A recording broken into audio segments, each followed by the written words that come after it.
தேவருடைய நாமம் மகிமைப்படுவதாக. பவுல் கொரிந்தியருக்கு நிருபம், முதல் நிருபம் 13ஆம் அதிகாரம் 11வது வசனம்.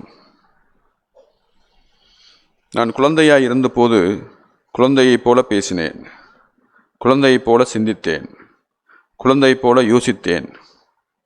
நான் புருஷனான போதோ குழந்தைக்கேற்றவைகளை ஒழித்து விட்டேன். இந்த அதிகாரம், இந்த 13வது அதிகாரம் முழுவதுமே அன்பை பற்றி தான் எழுதியிருக்குன்னு சொல்லி நம்ம எல்லாருக்குமே தெரியும். அதில் நான் இந்த வசனத்தை, நான் இப்பொழுது வாசித்த வசனத்தை நாம் இன்று தியானத்துக்காக எடுத்துக்கொள்வோம். அதில் அன்பை பற்றி அவர் பேசிக்கொண்டே இருக்கும்போது ஒரு இடத்துல இப்படி பேசுகிறார். எப்படி? நான் குழந்தையாக இருந்தபோது குழந்தையைப் போல பேசினேன், குழந்தையைப் போல சிந்தித்தேன், குழந்தையைப் போல யோசித்தேன். ஸோ பேசுறது, சிந்திக்கிறது, அதுக்கப்புறம் யோசிக்கிறது. இது எப்போ செய்ய முடிந்தது அவரால் அப்படின்னா, அதை செய்தார் அப்படின்னா அவர் குழந்தையாக இருந்த பொழுது. குழந்தையாக இருந்த போதுன்னு சொல்லும்போது இங்கே சரீர பிரகாரமாய் அவர் குழந்தையாக இருந்த போது என்று அர்த்தம் இல்லை. அவர் ஆவிக்குரிய வளர்ச்சியில் அவர் குழந்தையாக இருந்தபோது அவர் எப்படி பேசினார், அல்லது ஆவிக்குரிய ரீதியில் குழந்தையாக இருக்கும் பொழுது எதை நாம் குழந்தைத்தனம் என்று சொல்வோம் என்று தான் அவர் இங்கே பேசியிருக்கிறார். அதுக்கு முந்தின வசனத்தில் இப்படி இருக்கு. அது 10வது வசனத்தில், நிறைவானது வரும்போது குறைவானது ஒளிந்து போகும். அப்போ இந்த அதிகாரம் முழுவதுமே அன்பை பற்றி தான் பேசியிருக்கிறாரு. அன்பை பற்றி பேசிக்கொண்டு இருக்கிற சமயத்தில் அவர் நான் குழந்தையைப் போல பேசினேன், குழந்தையைப் போல சிந்தித்தேன், குழந்தையைப் போல யோசித்தேன் அப்படின்னு சொல்கிறாரு. ஆனால் ஒன்று மட்டும் அவருக்கு நிச்சயமாக தெரியுது. என்னென்னா, நிறைவானது வரும்போது குறைவானது ஒளிந்து போகும் அப்படின்னு சொல்கிறார். அப்போ அவர் குழந்தைத்தனம் கண்டிப்பாக என்ன செய்யும் அப்படின்னா, குழந்தைத்தனமாக பேசுகிறது, குழந்தைத்தனமாக சிந்திக்கிறது, யோசிக்கிறது, இவையெல்லாம் கண்டிப்பாக நிறைவானது வரும்போது ஒளிந்து போகும் அப்படின்னு அவருக்கு நிச்சயமாக தெரிகிறது. இந்த வசனத்திலிருந்தே, இந்த அதிகாரத்திலிருந்தே நம்ம எதை பார்க்க போகிறோம் அப்படின்னா, அவர் எதை பேசினேன் அல்லது சிந்தித்தேன், யோசித்தேன் என்று எதை சொல்கிறார் என்றால், நம்ம மேலே முதல்ல இருந்து வாசிப்போம். அவர் எதை பேசுகிறார், எதை பேசுகிறேன், எதை யோசித்தேன், எதை சிந்தித்தேன் எப்படி சொல்கிறார் அப்படின்னு சொல்லி இங்கேருந்தே பார்ப்போம். இப்போ 1வது வசனத்துலேருந்து நம்ம வாசிக்க ஆரம்பிப்போம். நான் மனுஷர் பாஷைகளையும் தூதர் பாஷைகளையும் பேசினாலும் அன்பு எனக்கிறவிட்டால் சத்தமிடுகிற வெண்கலம் போலவும் ஓசையிடுகிற கைத்தாளம் போலவும் இருப்பேன். இங்கே பேசினாலும் அப்படின்ற இந்த பதத்தை பார்க்குறோம். அப்போ அப்போஸ்தலன் என்று சொல்லிக்கொள்கிற 3ஆம் வானம் வரைக்கும் எடுத்துக்கொள்ளப்பட்ட அப்போஸ்தலர்கள் எல்லோரை காட்டிலும் அதிகமாய் பாடுபட்ட, மற்ற எல்லோரை காட்டிலும் சபையிலே அதிகமாய் இந்த அந்நிய பாஷையிலே பேசின ஒரு அப்போஸ்தலன் இந்த கொரிந்தியருக்கு குறிப்பாக எழுதும்போது அவர் எதை குழந்தைத்தனம் என்று சொல்கிறார் அப்படின்னா, எதை சொல்கிறாரு? பாஷைகளில் பேசுவதை அவர் குழந்தைத்தனம் என்று சொல்கிறார். இது நாம் ஒப்பிட்டு பார்க்க வேண்டிய காரியம் என்னென்னா, இன்னைக்கு நாம் இந்த சபைக்கு வருவதற்கு முன்பாக நாம் எப்பேற்பட்ட ஒரு எண்ணம் கொண்டிருந்தோம், இந்த சபைக்கு வந்த பிறகு நம்முடைய புரிதல், விளங்கி கொள்ளுதல் எப்படி இருக்கிறது என்பதை நாம் பார்க்க வேண்டும். ஒரு காலத்தில் கிறிஸ்தவன் அல்லது ஆவிக்குரிய கிறிஸ்தவன் என்றால் நம்முடைய அணுகுமுறையோ அல்லது நம்முடைய புரிந்து கொள்ளுதலோ எப்படி இருந்திருக்கும் அப்படின்னா, அந்நிய பாஷையில் பேசினோம்னா, அல்லது வேறு விதமாக சொல்லணும்னா தூதர் பாஷையில் பேசினோம்னா நான் பெரிய ஆள் அப்படின்னு நம்ம நினச்சிருந்திருப்போம். ஆனால் அவரை பொறுத்த மட்டும் அப்படி ஒருவன் பீத்தி கொண்டால், அப்படி ஒருவன் பிதற்றி கொண்டால், அதாவது நான் அந்நிய பாஷையில் நல்லா பேசுகிறேங்க, நான் தூதர் பாஷையில் பேசிக்கிட்டே இருக்கிறேன் அப்படின்னு ஒரு மனுஷன் சொல்வானாகில், இந்த அப்போஸ்தலனை பொறுத்த மட்டில் அவருக்கு இது எது போல இருக்குதா? நான் குழந்தையைப் போல பேசினேன் அப்படின்னு சொல்கிறார். எனவே நமக்கும் ஒரு புரிதல் வேண்டும்.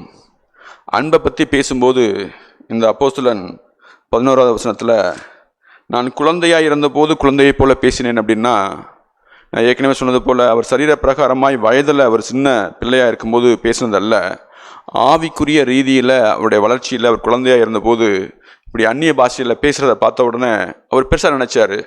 ஆனால் ஒரு காலம் அவருடைய வாழ்க்கையில் மாறி போகும்போது, ஆவியில் நிறைந்து அவரால் வழிநடத்தப்பட்டு ஒரு வாழ்க்கை வாழும்போது அந்நிய பாஷையில் பேசுகிறதெல்லாம் ஒன்றுமே இல்லைங்க. மேட்ரு என்ன தெரியுமா? அன்பில் நிறைந்து வாழ்வது தான் அப்படிங்கிறத கண்டுபிடிச்சிட்டார். அதுக்கப்புறம் 2வது வசனத்தில் அவர் பேசுகிறாரு, நான் தீர்க்கதரிசன வரத்தை உடையவனாயிருந்து சகல ரகசியங்களையும் சகல அறிவையும் அறிந்தாலும். இங்கே எதை பற்றி பேசுகிறாருன்னா, ஒரு மனுஷனுக்கு உண்டான அறிவை பற்றி பேசுகிறார். அப்போ முதல்ல நான் குழந்தையை போல பேசினேங்கிறது நாம் இன்றைக்கு பாஷைன்னு சொல்லிக்கொள்கிறோமே, அந்த பாஷையில் பேசினா பெரிய ஆள்னு நினச்சிக்கிட்டு இருக்கிறோமே. நம்ம சபையில் அப்படி இல்லை.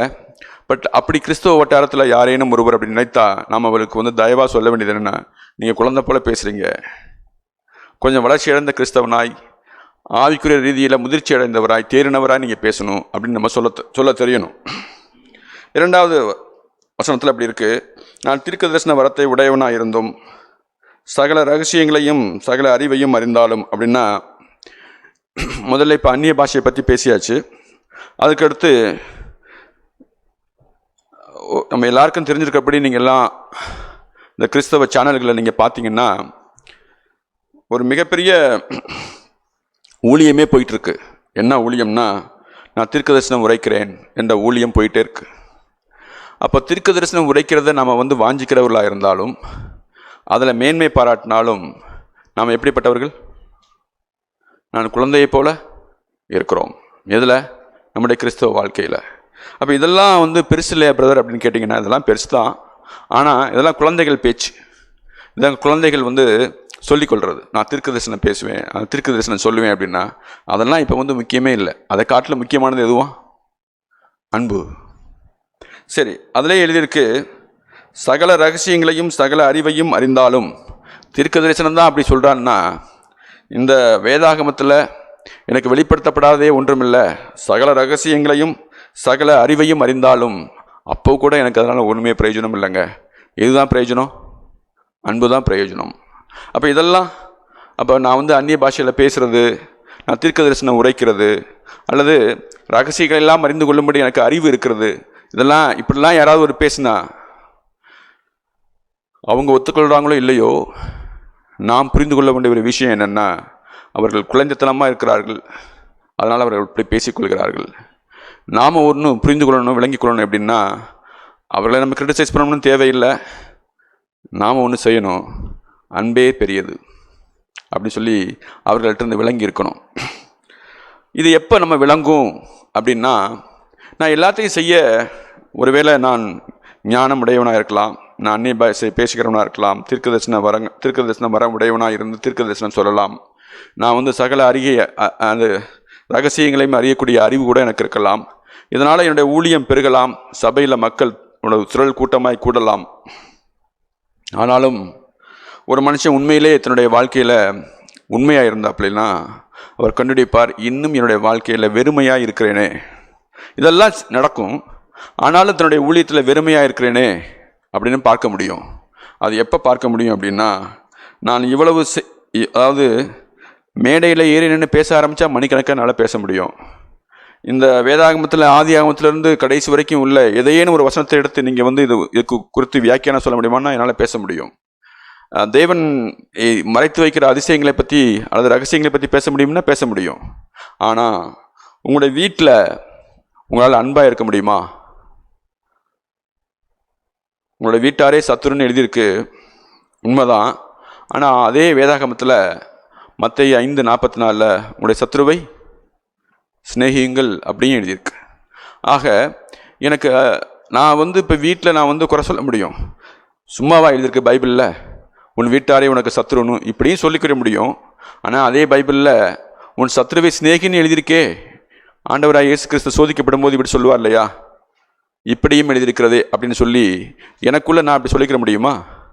எப்படி அப்படின்னா, உன் வீட்டாரே உனக்கு சத்துருன்னு சும்மாவா எழுதியிருக்கு அப்படின்னு சொல்லிக் கொள்கிற நான் உன் சத்ருவை சிநேகி என்று எழுதியிருக்கே அப்படின்னு சொல்லி என் வீட்டில் முக்கியமாக என்னுடைய மனைவி எப்படிப்பட்டவர்களாக இருந்தாலும் கரடு முரடாக இருந்தாலும் அவர்கள் மாற வேண்டும் என்று நான் ஆசைப்படாமல் மாறாக நான் என்னை மாற்றிக்கொள்வது.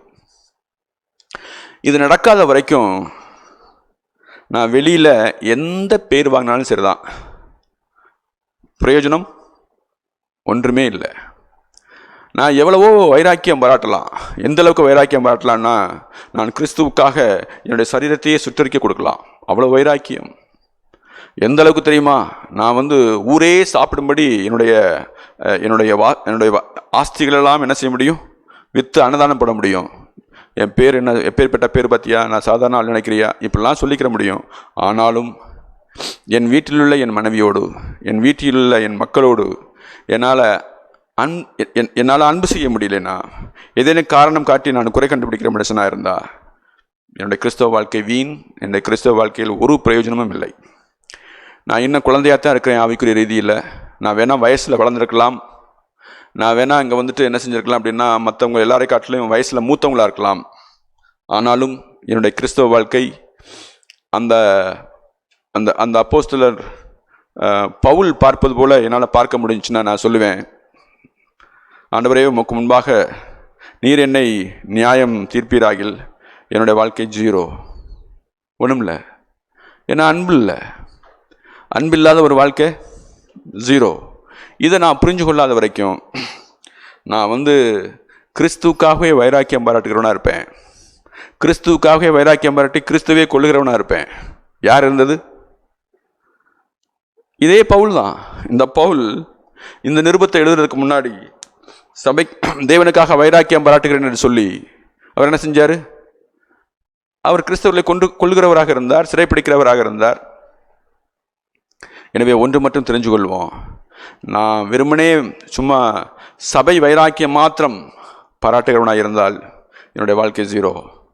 நான் என்ன செய்யணும் அப்படின்னா, எல்லா சூழ்நிலையிலும் எவ்வளவு கரடுமுரடாக இருந்தாலும் ஆண்டவரே நான் அன்பை நான் விதைக்கிறேனா, அன்பை நான் காட்டுகிறேனா என்பதில் மிகவும் நாம் கவனமாக இருக்கணும். ஏன்னா கடைசி காலங்களில் அன்பு தணிந்து போகும்னு இருக்குது. அது உண்மையாகவும் இருக்குது. ஏன்னா எந்த இடத்துல அன்பு தணிந்து போனாலும் போகலாம், ஆனால் என்னுடைய வீட்டில் அன்பு தணிந்து போகக்கூடாது. நானும் என் வீட்டாருமோ என்றால் கர்த்தரையே சேவிப்போன்னு சொல்லுவோம். நானும் என் வீட்டாருமோ என்றால் அன்பை பரிமாறிக்கொள்வோம். இப்படி நம்மளால் சொல்ல முடியும் அப்படின்னா நம்ம உண்மையிலேயே கிறிஸ்துவ வாழ்க்கையில் வளர்கிறோம்னு அர்த்தம். இல்லாட்டி வெறும் அடையாளங்களை மாத்திரம் கொண்டிருக்கிறவர்களாக இருப்போம். நம்முடைய வாழ்க்கையில் நம்ம வாயை திறந்தால் அந்நிய பாஷை பேச முடியும், ஃபைன், இட்ஸ் குட். ஆனால் அந்த குழந்தைகள் பேச்சு, குழந்தைகளுக்கான ஒரு அடையாளம். நான் வேறு யாருமே பிரசங்கிக்க முடியாத அளவுக்கு நான் வேதாகமத்தை பிரசங்கிக்க முடியுமா இருக்கும், ஃபைன், இட்ஸ் நாலேஜ். இது பெரிய அறிவு தான், பட் நோ யூஸ். எனவே ஒன்றை மாத்திரம் தெரிந்து கொள்வோம், அன்பு எனக்கு இராவிட்டால் ஒன்றும் பிரயோஜனம் இல்லை.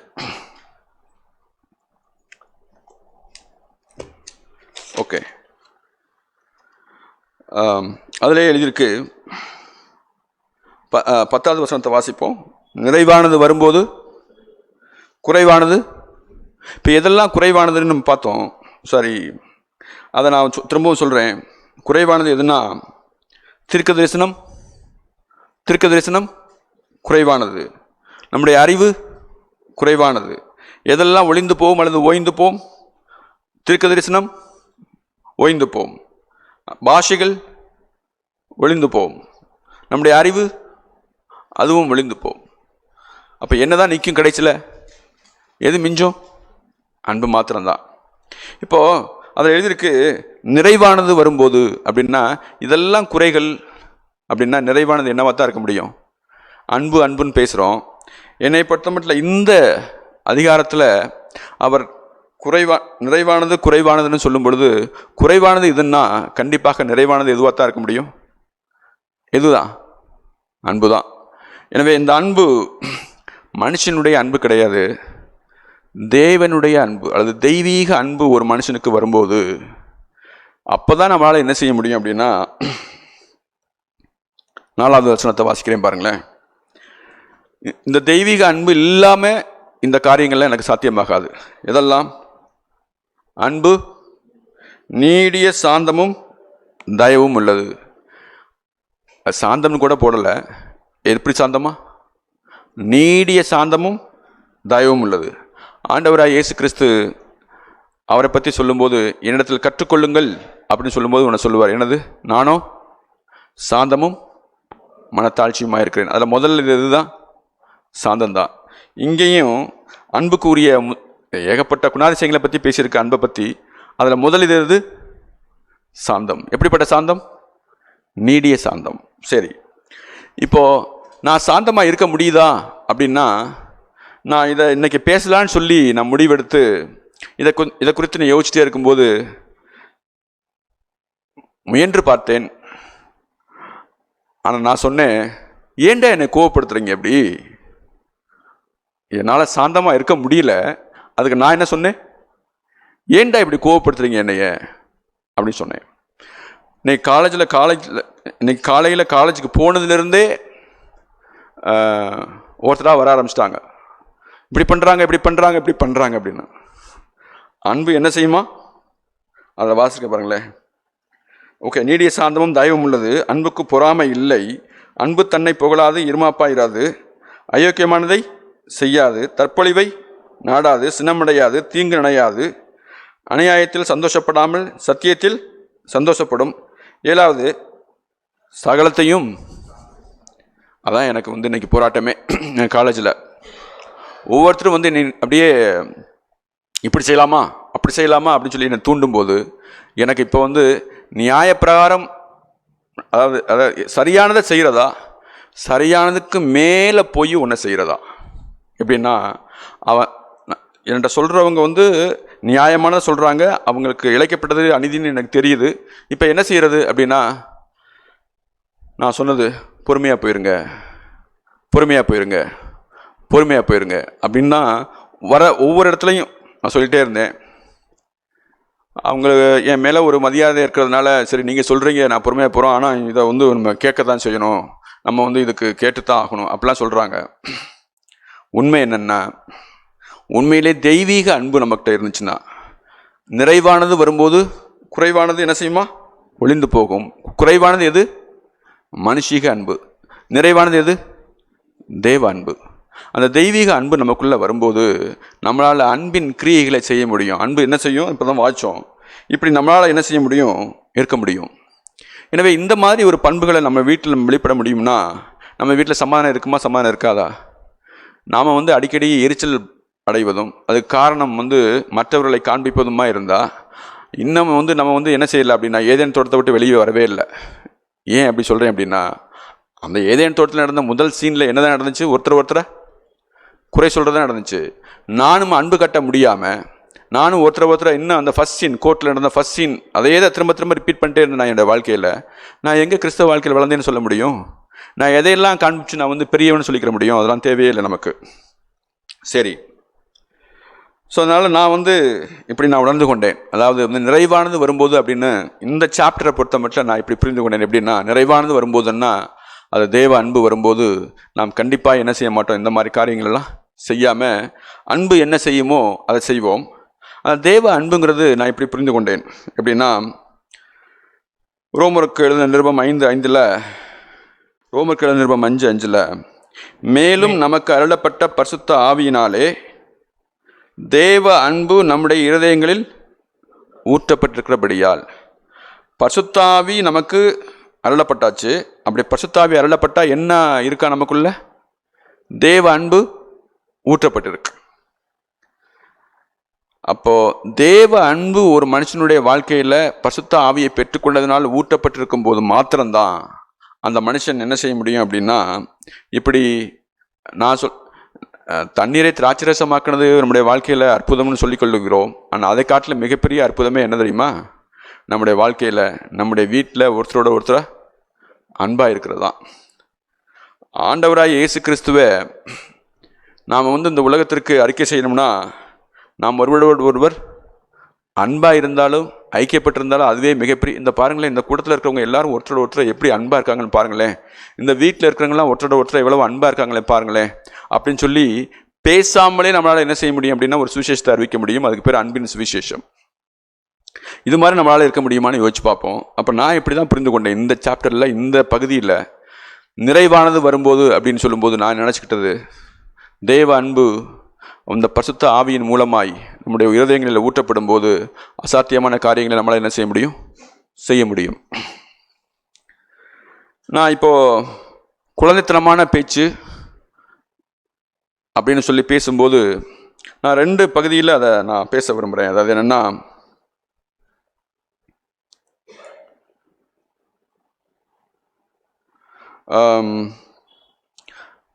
ஆசீர்வாதம் அந்த பரிசுத்த ஆவியானவர், அதாவது ஆசீர்வாதத்தை குறித்து நாம் புரிந்து வைத்திருக்கிற புரிதல், பரிசுத்த ஆவியானவரை குறித்து நாம் புரிந்து வைத்திருக்கிற புரிதல்.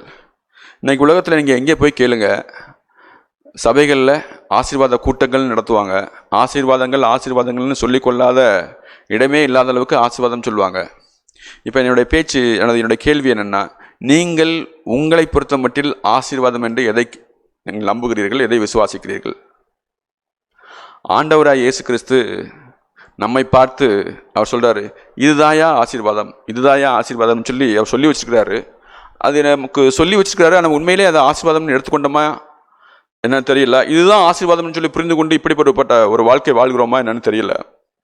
ஆனால் நம்முடைய மனசில் நான் சொல்ல போகிற பகுதி உங்களுடைய வாழ்க்கையில் ஆசீர்வாதமாக இருக்கான்னு மட்டும் பாருங்கள். இது எல்லாருக்கும் தெரிஞ்சது தான், புதுசாக ஒன்றும் சொல்லலை. பட் இருக்கான்னு மட்டும் செக் பண்ணிக்கிறோம். மத்தேயு எழுதின சுவிசேஷம் 5ஆம் அதிகாரம், அதில் 3-11 வரைக்கும் வாசிக்கிறேன். ஆண்டவராய் இயேசுவை பொறுத்த மட்டும் அவர் எதை ஆசீர்வாதம்னு சொல்லுவார், நாம் எதை ஆசீர்வாதம்னு சொல்கிறோம். எப்போ நாம் நம்முடைய வாழ்க்கையில் தேவன் என்னை ஆசீர்வதித்தார், கடவுள் என்னை ஆசீர்வதித்தார்னு நம்ம சொல்லிக்கொள்கிறோம்ல பேச்சு வழக்கில், அது எதை சார்ந்து இருக்கிறதுன்னு யோசிங்க. ஆனால் ஆண்டவராக இயேசு கிறிஸ்துவ போய், ஆண்டவரை நான் ஆசீர்வாதம் உள்ளவன், நான் வந்து ஆசீர்வாதமானவனா, நான் ஒரு பாக்கியமானா அப்படின்னு கேட்டோம்னா அவர் எதை சொல்லுவார் அப்படின்னு இப்படி எழுதியிருக்கு. ஆவியில் எளிமை உள்ளவர்கள் ஆசீர்வதிக்கப்பட்டவர்கள். இங்கே பாக்கியவான்கள் எழுதியிருக்கு. அதுக்கு இன்னொரு அர்த்தம் என்ன? ஆசீர்வதிக்கப்பட்டவர்கள். ஆவியில் எளிமை உள்ளவர்கள் ஆசீர்வதிக்கப்பட்டவர்கள். துயரப்படுகிறவர்கள் ஆசீர்வதிக்கப்பட்டவர்கள். நாங்கள் பாக்கியவான்கள் இருக்கிறதுனால அது ஆசீர்வாதம்னு நம்ம எடுத்துக்கிறது கிடையாது. ஆனால் ஆண்டவராக இயேசு கிறிஸ்துவை பொறுத்த மட்டும் நாம் இந்த புரிதல் நமக்கு இருக்கா? இப்படி இல்லாமல் நாம் ஆசீர்வாதம்னு எதையோ நினச்சிட்டு பேசிட்டு இருந்தோம்னா நாம் இன்னும் குழந்தைத்தனமான ஒரு கிறிஸ்தவ வாழ்க்கையை தான் வாழ்ந்துட்டு இருக்கிறோம். குழந்தைத்தனமான ஒரு பேச்சை தான் பேசிட்டு இருக்கிறோம். இதைத்தான் நான் முன்மொழிய விரும்புகிறேன். சாந்த குணமுள்ளவர்கள் ஆசீர்வதிக்கப்பட்டவர்கள். நீதியின் மேல் பசிதாகம் உள்ளவர்கள் ஆசீர்வதிக்கப்பட்டவர்கள். இரக்கமுள்ளவர்கள் ஆசீர்வதிக்கப்பட்டவர்கள். இருதயத்தில் சுத்தமுள்ளவர்கள் ஆசீர்வதிக்கப்பட்டவர்கள். சமாதானம் பண்ணுகிறவர்கள் ஆசீர்வதிக்கப்பட்டவர்கள். நீதி நிமித்தம் துன்பப்படுகிறவர்கள் ஆசீர்வதிக்கப்பட்டவர்கள்.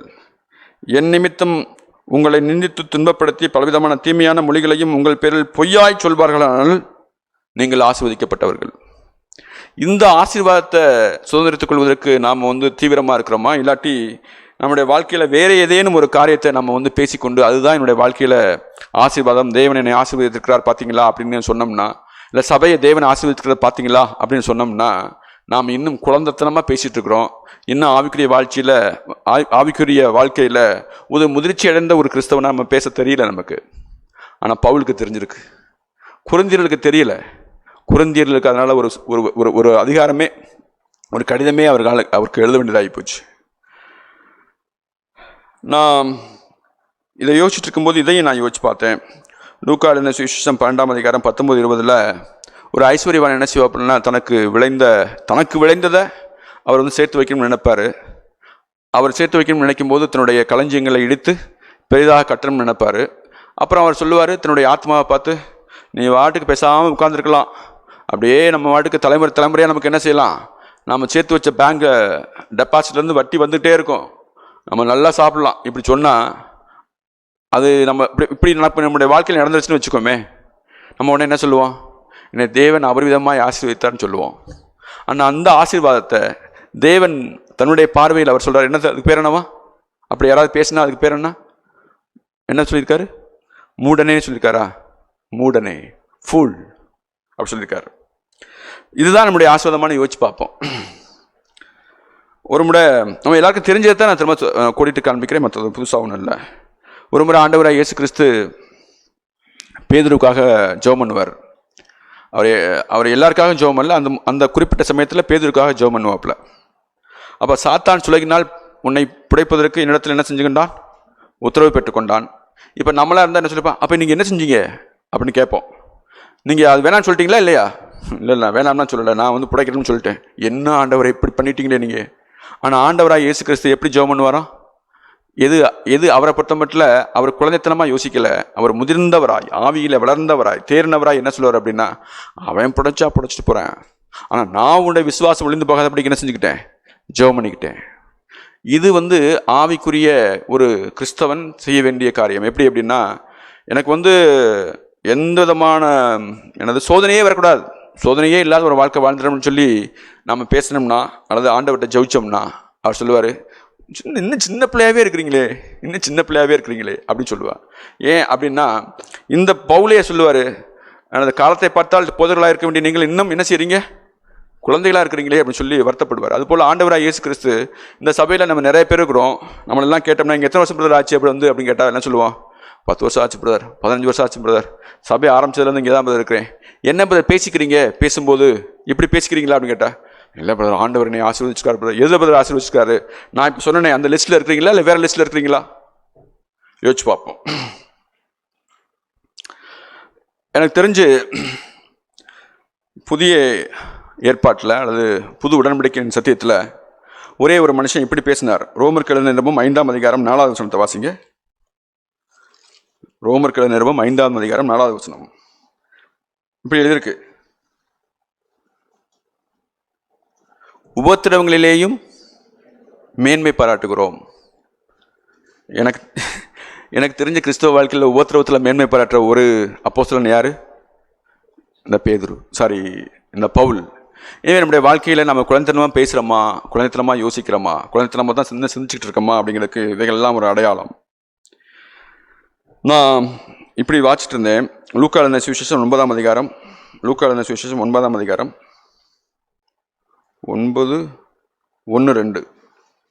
அவர் தம்முடைய 12 சீஷர்களையும் வரவழைத்து சகல பிசாசுகளையும் துரத்தவும் வியாதியஸ்தர்களை குணமாக்கவும் அவர்களுக்கு வல்லமையும் அதிகாரமும் கொடுத்து அப்படின்னு எழுதியிருக்கு. இது ஆண்டவராக இயேசு கிறிஸ்து தன்னுடைய அந்த ஊழியத்தின் காலத்தில் தன்னுடைய சிஷ்யர்களை அழைத்து அவர் செஞ்சது. இதை நான் சொல்கிறேன், நான் என்னுடைய நம்பிக்கை அறிக்கையிடுதல். இதை வாசிட்டு இருக்கும்போது, ஆண்டவர் எனக்கும் கொடுத்தீங்கன்னா நல்லா இருக்கும்ல, நானும் போய் செய்வேன்ல அப்படின்னு சொன்னேன் அப்படின்னு நினச்சிக்கிட்டேன். ஆனால் கொஞ்ச நேரத்தில் இந்த பகுதியையும் சேர்த்து படிக்கும்போது எனக்கு சொல்லணும்னா, சும்மா சின்ன பிள்ளை மாதிரி கேட்காத. எப்படி கேட்கணும் அப்படின்னா, ஆவியில் நிறைந்த ஒரு மனுஷன் பேசினா எப்படி பேசுவானோ அப்படி பேசு. அப்போ ஆவியில் நிறைந்த ஒரு மனுஷன் எப்படி பேசினார்னா, யோவான் எழுதின சுவிசேஷம் 3ஆம் அதிகாரம் 30வது வசனம். யோவான் 3:30 இப்படி இருக்கு, அவர் பெருகவும் நான் சிறுகவும் வேண்டும். எனவே நம்முடைய மனப்பான்மை, நாம் தேவனுக்கே ஊழியம் செய்கிறது போல செஞ்சாலும், அவரே எனக்கு முன் நான் உனக்கு அதிகாரத்தையும் வல்லமையும் தருகிறேன்னு சொன்னாலும், நான் என்ன தான் சொல்லணும் அப்படின்னா, இப்படி சொன்னால் நல்லது. அப்படி சொன்னோம்னா நம்ம உண்மையிலே கிறிஸ்துவ வாழ்க்கையில் வளர்ந்து வருகிறோம் என்பதற்கு ஒரு அடையாளம். இது ஆன்சர் தான். அதனால் இந்த ஆன்சர் நமக்குள்ள வாழ்க்கையா ஜீவனா மாறி இருக்காங்கிறத நம்ம யோசிச்சு பார்க்க வேண்டியது. என்ன சொல்லணும்? அவர் பெருகவும் நான் சிறுகவும் வேண்டும் அப்படின்னு சொல்லி. கடைசியாக முடிக்கும்போது இப்படி பேசி சொல்லி முடிக்கிறேன். பழைய ஏற்பாட்டில் நம்முடைய தேவனை சொல்லும்போது அவர் தன்னை சொல்லுவார், நான் இருக்கிறவராய் இருக்கிறேன் அப்படி சொல்லுவார். இப்போது அதே தெய்வம் இந்த புதிய ஏற்பாட்டில் தன்னை வெளிப்படுத்தும் போது, நான் உலகத்திற்கு ஒளியாக இருக்கிறேன், வழியாக இருக்கிறேன், நான் ஜீவனாக இருக்கிறேன் அப்படின்னு சொல்லியிருக்கிறாரு. இன்னொரு இடத்துல இப்படியும் எழுதியிருக்கு, 1 யோவான் 4:16 தேவன் அன்பாய் இருக்கிறார் அப்படின்னு இருக்கு. நம்முடைய வாழ்க்கையில் நம்ம என்னவா இருந்தாலும் இருக்கலாம், ஆனால் கடைசியில் இந்த வெளிப்பாடு பெற்றவர்களாய் தேவன் அன்பாய் இருக்கிறார்னு சொல்றது போல நாம் நம்முடைய வாழ்க்கையில் அன்பாய் இருக்கிறோமா, இல்லாட்டி நாம் கோபமாக இருக்கிறோமா, இல்லாட்டி சோகமாக இருக்கிறோமா, எப்படி இருக்கிறோம்?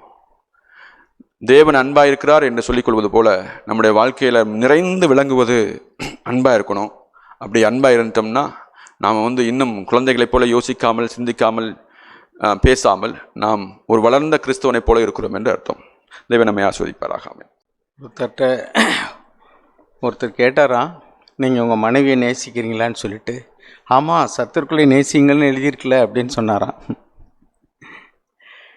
சத்துருக்களை நேசிக்கிற அன்புக்கும் சகோதரரை அல்லது மனைவியை நேசிக்கிற அன்புக்கும் வித்தியாசத்தை நம்ம பார்க்கணும். சகோதரர் அந்த வார்த்தையை தெரியாமல் யூஸ் பண்ணிட்டாருன்னு நினைக்கிறேன். மத்தேயு எழுதின சுவிசேஷம் 10வது அதிகாரம், மத்தேயு எழுதின சுவிசேஷம் 10வது அதிகாரம் 34 வாசிங்க. 34 37 வரைக்கும் வாசிங்க. பூமியின் மேல் சமாதானத்தை அனுப்ப வந்தேன் என்று எண்ணாதிருங்கள், சமாதானத்தை அல்ல பட்டயத்தையே அனுப்ப வந்தேன். எப்படியெனில் மகனுக்கும் தகப்பனுக்கும் மகளுக்கும் தாய்க்கும் மருமகளுக்கும் மாமிக்கும் பிரிவினை உண்டாக்க வந்தேன். ஒரு மனுஷருக்கு சத்துருக்கள் அவன் வீட்டாரே. தகப்பனையாவது தாயையாவது எனிலும் அதிகமாய் நேசிக்கிறவன் எனக்கு பாத்திரன் அல்ல. மகனையாவது மகளையாவது என்னிலும் அதிகமாய் நேசிக்கிறவன் எனக்கு பாத்திரன் அல்ல. அதாவது ஆண்டவராக இயேசு கிறிஸ்துவ பின்பற்றி வரும்பொழுது நம்முடைய வீட்டார் ஒரு சிலர் பின்பற்றாதவங்களாக இருப்பாங்க. அதான் ஆண்டவர் சொன்னார், நான் பிரிவினை உண்டாக்க வந்தேன் அப்படின்னா. ஒரு வீட்டில் ஒரு சிலர் ரட்சிக்கப்படுறாங்க, ஆண்டவருடைய வார்த்தையின்படி நடக்க விரும்புகிறாங்க. ஒரு சிலர் ரட்சிக்கப்படாமல் இருக்கிறாங்க, அவர்கள் ஆண்டவருடைய வார்த்தையின்படி நடக்க மாட்டாங்க. அப்போ அவங்க இவங்களுக்கு எதிராளியாக இருப்பாங்க. அந்த அர்த்தத்தில் தான் சொன்னார், ஒரு மனுஷனுக்கு சத்துரு அவன் வீட்டார்னா அப்படின்ட்டு. இதே லூக்கா எழுதின சுவிசேஷத்தில் கூட இதே வசனம் எழுதியிருக்கு. லூக்கா எழுதின சுவிசேஷத்தில் நீங்கள் படித்து பாருங்கள், 9வது அதிகாரம்னு நினைக்கிறேன். அதில் அங்கேயும் இதே தான் சொல்கிறாரு. அதாவது என்னென்னா, ஒரு மனுஷனுக்கு எந்த அடிப்படையில் அவங்க சத்துருக்கள் ஆகிறாங்க அப்படின்னாக்கும், ஒரு மனுஷன் ஆண்டவரை பின்பற்றி வரும்பொழுது அவனுடைய வீட்டார் எதிராளியாக இருக்கும்போது நீங்கள் அவங்கள காட்டிலும் என்னை நேசிக்கணும். அதான் ஆண்டவர் சொல்கிறார். உன் தகப்பன் உனக்கு எதிராளியாக இருக்கிறார், தாய் எதிராளியாக இருக்கிறாங்க. ஆண்டவருடைய வார்த்தையின்படி நடப்பதற்கு அவர்கள் எதிராளியாக இருக்கும் பொழுது, அவர்கள் சத்துருக்களைப் போல உன்னை பகைக்கும் பொழுது நீ அவர்களை நேசிக்கணும். அதே சமயத்தில் அவர்கள் உனக்கு எதிராளியாக தான் இருப்பாங்க. என்னை காட்டிலும் அதிகமாக நீ அவர்கள் நேசிக்கக்கூடாது. அவரை நேசிக்கிறதுக்கும் என்னை காட்டிலும் அதிகமாக நேசிக்கிறதுக்கு என்ன வித்தியாசம் அப்படின்னா, முதலாவது தேவன், இரண்டாவது தான் அவங்க. ஸோ இந்த அடிப்படையில் தான் அங்கே சொல்கிறாரு, ஒரு மனுஷனுக்கு சத்துரு அவன் வீட்டாரே என்று சொல்லி. அதனால் நம்முடைய வீட்டில் ரட்சிக்கப்படாதவங்க இருந்தாங்கன்னா கண்டிப்பாக அவங்க ஆண்டவருடைய வழியில் போகும் பொழுது எதிராளியாக இருப்பாங்க. அப்போ அவர்களை தேவனை காட்டிலும் அவர்களை நேசித்து தேவனுடைய வழியை விட்டுட்டு திரும்பிடக்கூடாதுங்கிறதுக்காக தான் அப்படி சொன்னார். ஓகே. அதே சமயத்தில் சத்துருவை நேசியுங்கள் அப்படின்னு ஆண்டவர் சொன்னது அப்படின்னா, இப்போ ஆண்டவராக இயேசு கிறிஸ்து அந்த வார்த்தையை எப்படி கீழ்ப்படிந்தார்? அவரை சிலுவையில் அறைந்தாங்க. அவரை ஒரு பாவம் செய்யாத அவருக்கு விரோதமாக பொய்ச்சாட்சி சொல்லி அவரை விசாரிக்கிறதுக்கு முன்னாடியே அவருக்கு தண்டனை கொடுத்துட்டாங்க, தண்டனையை நிர்ணயம் பண்ணிட்டாங்க. அப்போ சிலுவையில் அறைந்தவர்களுக்கு கூட அவர்கள் என்னன்னு சொல்கிறார் ஆண்டவரே, பிதாவே இவர்களுக்கு மன்னியும், இவர்கள் செய்வது என்னதென்று அறியாமல் செய்கிறார்கள். அப்போ இந்த இடத்துல சத்துருவை நேசிக்கக்கூடிய நேசம் என்னென்னா, அவர்களுக்கு தீமை நடக்கக்கூடாது, அவர்கள் செய்யக்கூடிய பாவங்களையும் தேவன் மன்னிக்கணும். இது ஒரு விதமான அன்பு.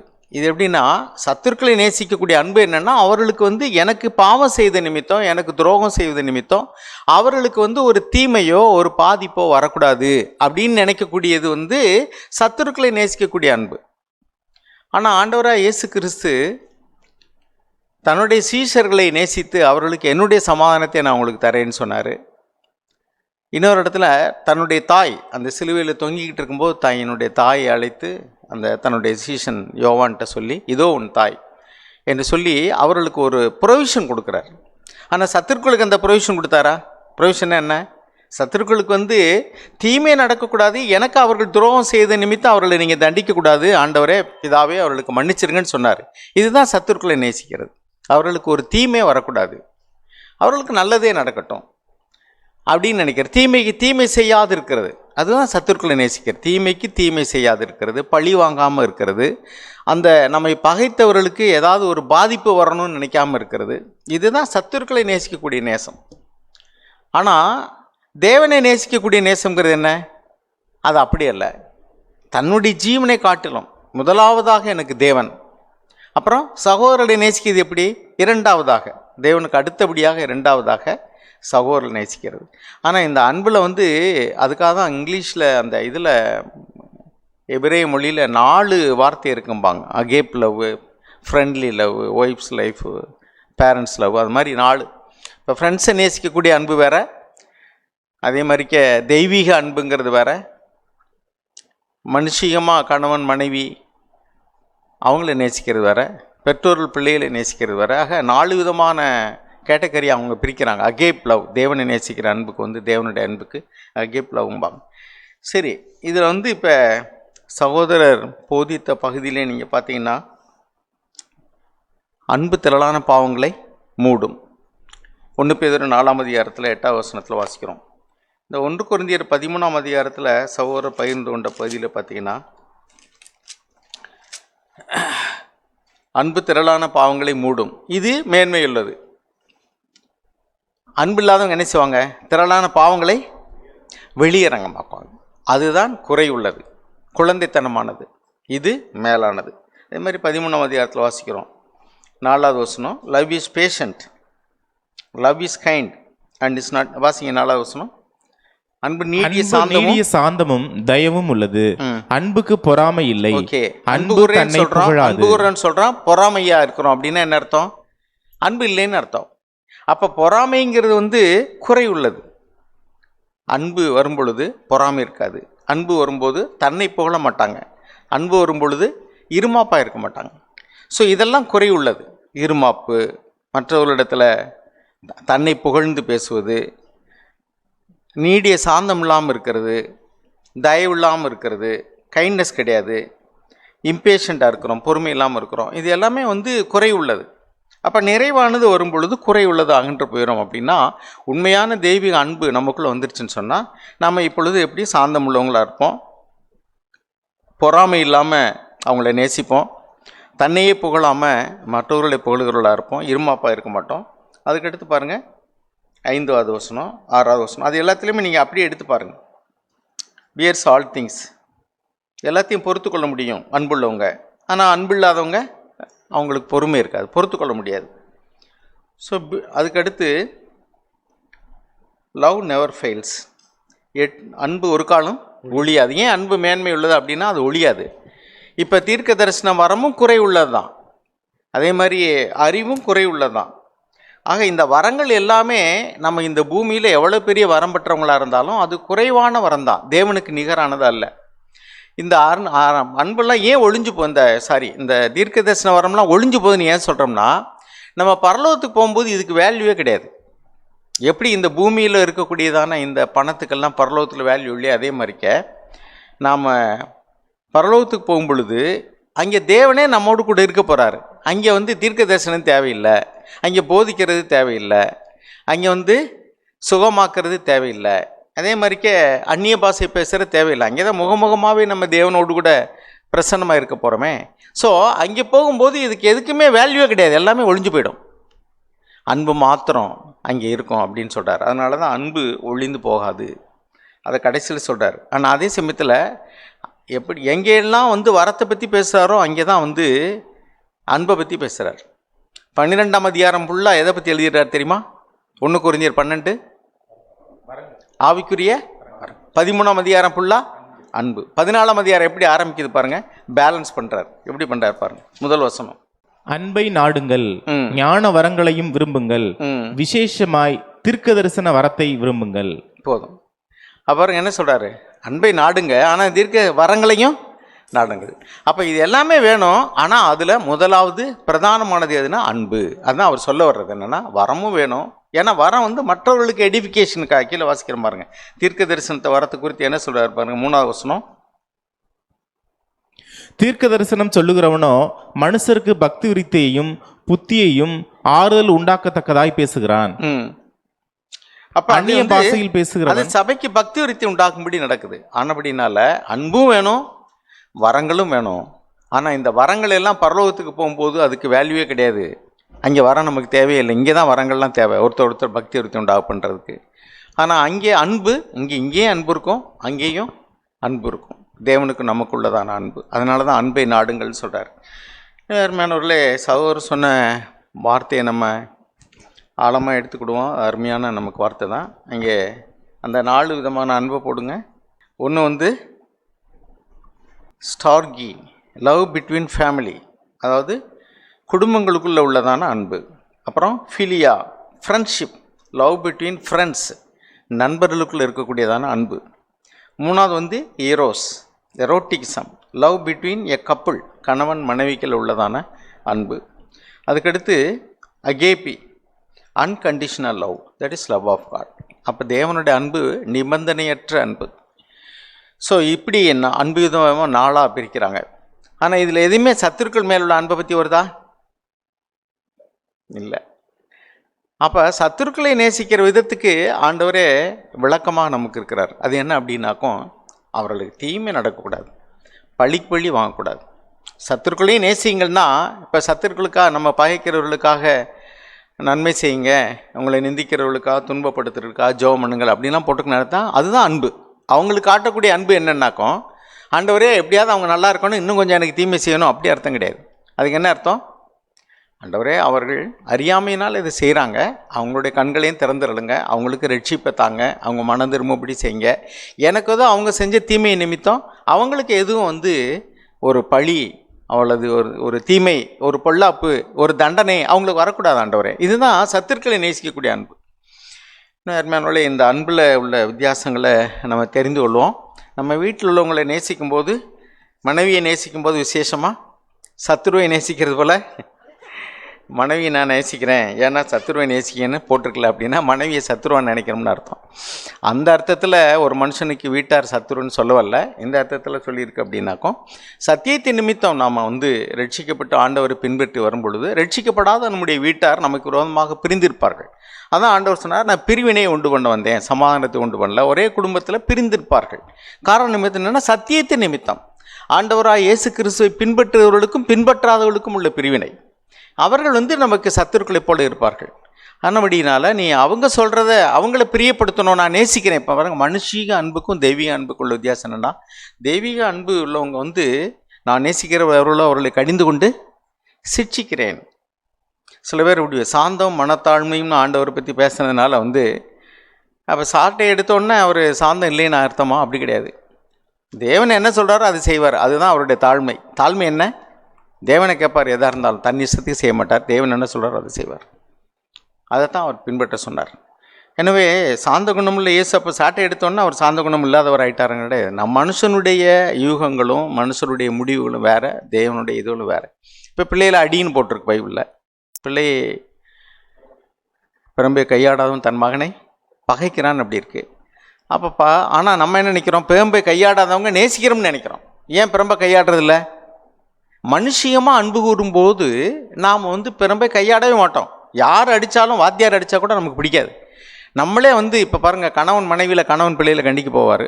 நிறைய வீடுகளில் தாய்மார்கள் என்ன செய்வாங்க, அவங்க பெற்றெடுத்த பிள்ளையை அடிக்கிறதுக்கு அவங்களுக்கு இடம் வராது. அவங்க என்ன சொல்லுவாங்கன்னா, சரி அடிக்காதீங்க அடிக்காதீங்கம்பாங்க. எதுக்கு அடிக்கிறீங்கம்பாங்க? அவங்க என்ன நினச்சி சொல்கிறாங்க?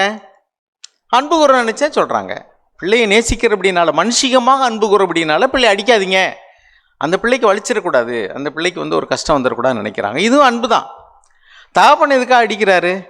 அந்த பிள்ளை இப்படியே விட்டோம்னா சரி, நாளைக்கு அந்த பிள்ளையினுடைய நிலைமை என்ன ஆயிரும்? அதுக்கு மோசம் போயிடும், அது கெட்டு போயிடும். அது ஒன்றை திருடிட்டு வருது, அதோட சண்டை போட்டு வருது, அல்லது பெரியவங்களை எதிர்த்து பேசுது, அல்லது சொல்கிறதுக்கு கீழ்ப்படியலை. இந்த பிள்ளையை இப்படியே விட்டோம்னா அதனுடைய எதிர்காலம் பாதிக்கப்படும். அதனால தான் ஆண்டவர் சொல்கிறார், பிறம்பை கையாடாதவன் தன் மகனை பகைக்கிறான். பிறம்பை கையாடுகிறவன் தன் மகனை பகைப்பதாக தாய் நினைக்கிறாள். தாய்னு வச்சுங்க, அல்லது தகப்பனே வச்சுங்க. பிறம்பை கையாடுவது தன் மகன் மேல் அன்பற்றவர்களாக இருக்கிறாங்க, அதனால தான் அடிக்கிறாங்க அப்படின்னு நினைக்கிறாங்க.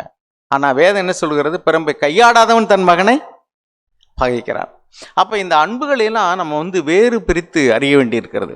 எல்லாத்தையும் பிளைண்டாக அப்படியே ஒருத்தரை கண்டிச்சிட்டாங்கன்னா அன்பு இல்லை, அல்லது அடிச்சிட்டாங்கன்னா அன்பு இல்லை, அப்படி இல்லை. அந்த என்ன நோக்கத்தோடு கூட செய்கிறோம், with what motive we do it. அவங்க மேலே அன்பு கூறுறதுனாலையும் கண்டிக்கலாம், பகைக்கிறதுனாலையும் கண்டிக்கலாம். ஆக நம்ம பகைக்கிறதுனால கண்டிக்கிறோமா, வெறுக்கிறதுனால கண்டிக்கிறோமா, அல்லது அன்பு கூறுறதுனால கண்டிக்கிறோமா, அதைத்தான் தேவன் பார்க்குறாரு. அப்போ அன்பு அப்படின்னாக்கும் அன்பு சகலத்தையும் தாங்கும். அப்போ ஏன் ஆண்டவரே நீங்கள் சாட்டை எடுத்து அடிச்சிங்க, அங்கே தாங்கிக்கிற வேண்டியதானேன்னு கேட்டால் அதுதான் நம்ம வேறு பிரித்து பார்க்கணும். நேசிக்கிற ஆண்டவர் தான் சொல்கிறாரு அங்கே ஏன்னா அவர் தேவனை அதிகமாக நேசிக்கிறார். என்னுடைய பிதாவினுடைய வீட்டை நீங்கள் எப்படி கள்ளர் குகையாக்கினீங்க அப்படின்னு சொல்கிறாரு. அப்போ பிதாவின் அன்பு முதல்ல வருது, ரெண்டாவது தான் அவங்க. ஸோ எல்லா இடத்துலையுமே தெய்வீக அன்புங்கிறது தேவனுடைய வார்த்தைக்கு பிரதானமான முக்கியத்துவம் கொடுக்கறது, தேவனுடைய மகிமைக்கு முக்கியத்துவம் கொடுக்கறது. இரண்டாவதாக உள்ளது என்னன்னாக்கும் அதுக்கு அடுத்தபடியாக சமமான, ஈக்குவல் பட் செகண்டரின்னு சொன்னார். அதற்கு சமமானது இரண்டாவது. அப்போ தேவனுடைய வார்த்தைக்கு முரணாக இல்லாத எந்த பகுதியிலையும் நாம் அன்பு கூறணும். ஸோ சத்துருக்களை நேசிக்குங்க போகும்போது அதுதான் நான் விளக்கம் சொன்னேன். அவங்களுக்கு தீமை நடக்கணும், பொல்லாப்பு நடக்கணும், அவங்க மோசம் போகணும், அவளுக்கு பழியை வாங்கணும், ஏதாவது அவங்களுக்கு ஒரு நஷ்டம் வரணும், அல்லது கஷ்டம் வரணும், ஒரு நிந்தைகள் வரணும், அவமானம் வரணும் அப்படின்னு நினச்சோம்னா சத்துருக்களையும் நம்ம நேசிக்க தவறிட்டோம்னு அர்த்தம். ஸோ சகோதரர் பேசின அருமையான வார்த்தைகள், அது நல்ல வார்த்தைகள் தான். அவருடைய வாழ்க்கையில் அது எவ்வளோ கஷ்டமாக இருக்குங்கிறதையும் பேசினார். நம்முடைய வாழ்க்கையிலையும் அது கஷ்டம்தான். அதனால் நாம் ஒருத்தரை நேசிக்கிறோம்னு சொல்லும்போது மனுஷிய அன்பினால் நேசிக்கிறோமா, தெய்வீக அன்பினால் நேசிக்கிறோமா? ஒருத்தர் பிள்ளைகளை நேசித்தோம்னா இப்போவே சிரிச்சிப்போம். நான் சொல்லியிருக்கேன் சிலர்கிட்ட, நீங்கள் இந்த பிள்ளைகளை கண்டித்து வளங்க. ஒரு சகோதரன் கொஞ்ச நாளைக்கு முன்னாடி ஃபோன் பண்ணார். ஒரு சபைக்கு பொறுப்பாக இருக்கக்கூடிய சகோதரன் வேறு இடத்துல. அவர் சொன்னார், என் பையன் போய் குடிச்சிட்டு விழுந்து கிடக்கிறான், ஃபோன் பண்ணுறாங்க யாரோ கூட்டிகிட்டு போங்க அப்படின்னு சொல்லிட்டு, எனக்கு கஷ்டமாக இருக்குது, கல்யாணம் ஆகிடுச்சு, என்ன செய்கிறேன்னு எனக்கு தெரியல அப்படின்னு சொல்கிறாரு. நான் சொன்னேன், நீங்கள் சின்ன பிள்ளையிலே அந்த பிள்ளையை கண்டித்து அடித்து வளர்த்துருக்கணும். இப்போ நீங்கள் ஒன்றுமே செய்ய முடியாது. இப்போ நீங்கள் ஜெவன்ட்ட ஜோம் பண்ணுங்க. நான் சர்ச்சில் உட்காந்து ஜோம் பண்ணிக்கிட்டு இருக்கும்போது எனக்கு என்ன பண்ணுறதுன்னு தெரியல, அழுகாத குறையாக சொல்கிறார். அவருக்கு வயசு 60க்கு மேலே, பையனுக்கு கல்யாணம் ஆகிடுச்சு. ஏன்னா சின்ன வயசில் அவர் சொன்னார், அவரே வாய்நாள் நான் சொன்ன பின்னாடி, உண்மைதான் பிரதர், அவன் ரொம்ப இன்டெலிஜென்ட்டு, அதனால் நான் அவனை கண்டிக்கவே இல்லை. அவனுக்கு ரொம்ப சுயாதீனம் கொடுத்து அவன் இஷ்டப்படி விட்டேன். ரொம்ப புத்திசாலி, அதனால் நான் ரொம்ப அவன்கிட்ட பாசம் காட்டி வளர்த்துட்டேன். அப்போ அந்த பாசம் எங்கே கொண்டு விட்டுருச்சு? இப்போ அவர் அன்பு காட்டணும்னு சொல்கிறார். அந்த பிள்ளை இன்டெலிஜென்ட்டு. சில பிள்ளைகள் அழகாக இருந்தால், சில பிள்ளைகள் அறிவாக இருந்தால், சில பிள்ளைகள் திறமைசாலிகளாக இருந்தால் நாம் அந்த பிள்ளைகளுக்கு ஒரு சுயாதீனம் கொடுத்தோம். அது என்ன பண்ணாலும் கண்டுக்கிறது இல்லை. தாவீது அதே தான் செஞ்சார். 1 ராஜாக்கள் 1ஆம் அதிகாரத்தில் நீங்கள் படித்து பார்த்தீங்கன்னா, ஏப்பா இப்படி செய்கிறான்னு அவன் கேட்கவே இல்லை. He never crossed them. Why do you like this, இப்படி ஏன் செய்கிறேன்னு கேட்டதே இல்லையா. தாவீது எவ்வளோ ஒரு தேவனுக்கு பிரியமான மனுஷனாக இருந்த பொழுதும் கூட அவர் பிள்ளை வளர்க்குறதுல இவா சோஸ்ட்டு. இது மாதிரி சாமுவேல் தீர்க்கதரிசி, அவருக்கு ரொம்ப பழைய ஏற்பாட்டு தீர்க்கதரிசிகளில் சாமுவேல் அநேக ராஜாக்களை அபிஷேகம் பண்ணவர். ஆனால் அந்த சாமுவேல் தீர்க்கதரிசியுடைய பிள்ளைகள் லஞ்சம் வாங்குகிறவர்களாக மாறிவிட்டார். அவருக்கு அடுத்தபடி அவரை நியாயாதிபதியாக நியமிக்க முடியல. மக்கள் அப்போ தான் ராஜாக்களை கேட்குறாங்க. அதே மாதிரிக்கே ஏலி, அவர் நல்ல மனுஷன்தான், ஆசாரிய ஊழியம் செய்தார், ரொம்ப சாந்தமுள்ளவராக இருந்தார். ஏப்பா இப்படி செய்கிறீங்க அப்படின்னு தான் சொன்னார் அவர். இப்போ தேவன் என்ன சொன்னார்? என்னை காட்டிலும் உன்னுடைய பிள்ளைகளை நீ கனம் பண்ணுறது என்னன்னார். ஸோ இந்த அன்புங்கிற வார்த்தையை நம்ம டீப்பாக விளங்கிக்கணும். இங்கே பாருங்கள், 6வது வசனம் ஸ்க்ரீனில் பாருங்கள். அவனுடைய தகப்பன் 1 ராஜாக்கள் 1:6. அவனுடைய தகப்பன் நீ இப்படி செய்வானேன் என்று அவனை ஒரு காலம் கடிந்து கொள்ளவில்லை. அவன் மிகவும் அழகுள்ளவனாக இருந்தான். அப்சலோமுக்கு பின் அவனுடைய தாய் அவனை பெற்றாள். பாருங்கள், அவன் மிகவும் அழகுள்ளவனாக இருந்தான். அதனால் அந்த பிள்ளையின் மேலே ஒரு நேசம். இதுவும் அன்பு தான். அவன் அன்பாக இருந்ததுனால தான் அந்த பிள்ளையை கண்டிக்கவே இல்லை. ஆனால் இது என்ன அன்பு? இது மனுஷியன். தெய்வீக அன்புனாக்கும் அவனை அடித்து வளர்த்துருக்கணும் அப்போவே. அப்போ அவனுடைய எதிர்கால வாழ்க்கை நல்லாயிருக்கும். பாருங்கள், இப்போ தேவன் அன்புள்ளவராகவும் இருக்கிறார், அதனால் கண்டிப்புள்ளவராகவும் இருக்கிறார். அப்படி ஒரு வீட்டில் தாய் தப்பன்மார் பட்சபாதம் இல்லாமல் எல்லாரையும் கண்டித்து வளர்க்குறாங்கன்னு வச்சுங்களேன், அந்த பிள்ளைகள் ஒற்றுமையாக இருப்பாங்க. அந்த பிள்ளைகள் இது அழகுள்ள பிள்ளை, இது சம்பாதிக்கிற பிள்ளை, இது வேலை செய்கிற பிள்ளை, இது அறிவுள்ள பிள்ளை அப்படின்னு பாரபட்சம் காமிச்சாங்கன்னாக்கும் அந்த பிள்ளைகள் பெருசான பின்னாடி ஒன்றுக்கு ஒன்று சண்டை போட்டுக்கிட்டு இருப்பாங்க. ஏன்னா பார்ஷியாலிட்டி. ஸோ நாம் பிள்ளைகளை வளர்க்குற இடத்துல கண்டிக்கும் பொழுதும் அழகு, அறிவு இப்படிலாம் பார்த்து மனுஷியமாக அன்பு கூறாமல் அதே மாதிரிக்கு வேலைக்கு போயிடுச்சுன்னா சில தாய்மார்கள் வந்து என்ன செய்வாங்கனாக்கா, இவன் சம்பாரித்து கொடுக்குறான், அவனுக்கு ஸ்பெஷல் சாப்பாடு. நான் சில வீடுகள்லாம் கேள்விப்பட்டிருக்கேன். சம்பாதிக்கிற பிள்ளைக்கு ஒரு ஸ்பெஷல் சாப்பாடாக இருக்கும், ஒரு சம்பாதிக்காத பிள்ளைக்கு அது கொஞ்சம் பழைய சோறோ அல்லது வந்து அது சூடு இல்லாத காய்கறியோ அல்லது அப்படி. ஏன்னா அவன் சம்பாதிக்கிறான், அவன் வேலை செய்கிறான், அவனுக்கு உடம்புல தெம்பு வேணுமா. அதனால் அந்த அம்மா அவங்ககிட்ட நேசமாக இருக்கிறாங்களாம். அவன் பார்த்துக்கிட்டு இருப்பாங்கிட்டு.